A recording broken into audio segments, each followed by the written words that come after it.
முத்துமாரி தாயே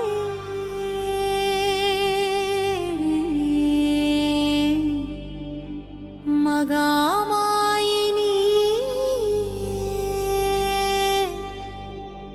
மண்ணில் வாழும் மக்கள் எல்லாம் மனதார தேடும் தெய்வம்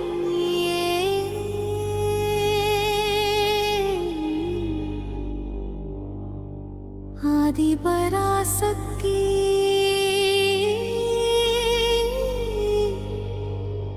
அருளின் பேரொளியே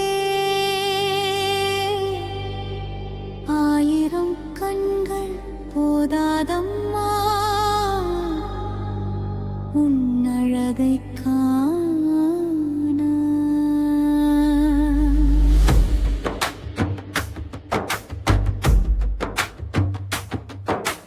வேப்பிலை வாசம் வீசும் நேரம் வீதி எங்கும் உந்தன் நாமம் தேடி வரும் பக்தர் வாழ்வில் தேனாய் ஊரும் உந்தன் அருளா. மஞ்சள் ஆடை அணிந்த தாயே மக்கள் துயரை துடைக்கும் நீயே கண்ணீர் சிந்தும் நேரம் வந்தால் கருணை கரமாய் நிற்பாய் நீயே மழையாய் வந்து வயல் காப்பாய் மகிழ்ச்சி தந்து மனம் காப்பாய் உன்னை நம்பி வாழும் உயிர்கள்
பராசக்தி